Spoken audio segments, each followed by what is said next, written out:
All right, thanks for coming back. Talking about the weather. Man, it's been a long week. 73 degrees. Yeah. What are we looking at this weekend? Kind of gross weather, if we're being honest. I mean, it's football though.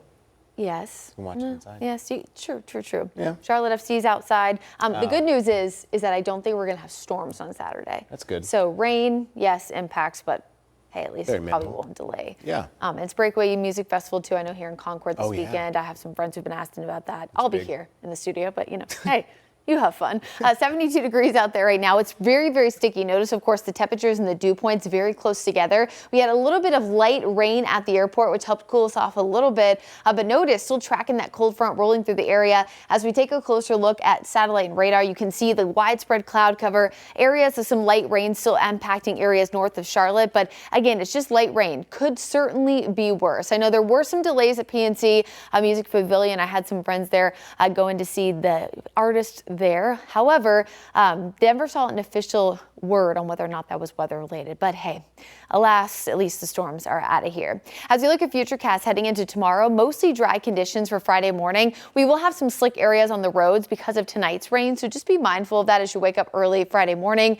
Again, I really think that the heavy rain we were expecting tomorrow morning has shifted toward tomorrow night. And so with that being said, more widespread rain really at this time in 24 hours, looking like heavy pockets too heading into early Saturday morning. Now, the good news is that this will set us up for early rain, which means, like I mentioned to Colin, the atmosphere a lot more stable heading into the evening, so lesser impacts by the second half of the day, thanks to a lot of clouds and a lot of stability. More of a rinse repeat forecast on Sunday. In fact, I think most of Sunday stays dry, but that's all ahead of big changes heading into early next week. So rainfall totals at this point, we're expecting multiple inches across most of the Charlotte metro area, especially east toward the mountains and especially east there toward the coastline. The mountains actually seeing lesser impacts from the rain, which is good news, not just as we approach the 1-year anniversary of Helene, but they had rain just a few days ago.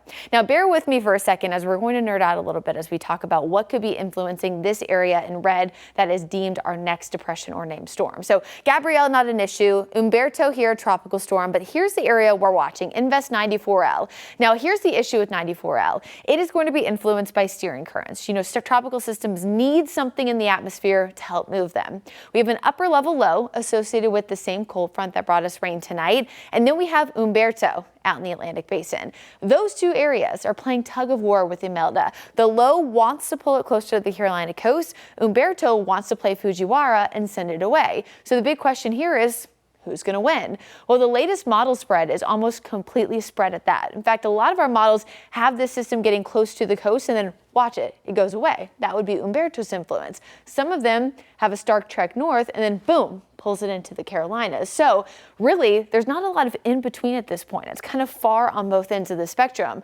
But what I want you to keep in mind is that we have not seen consistent model consistency, okay, right, you get what I mean, on this so far. It's been flip-flopping a lot. In fact, just the past 24 hours is the only time that we've even seen the chance that it would go inland. So at this point, if you have friends or family near the coast along the eastern seaboard, make sure they're in their ready stage, having a plan, getting ready just in case something happens, and of course, paying close attention to the forecast. But here in the inland Carolinas, we're just preparing for rain. So here's your Jerry Hunt Supercenter 7-day forecast. Again, a few storms tomorrow, better rain chances Saturday morning, and then watching the tropics very closely Monday and Tuesday. All right. Thank you, Brittany.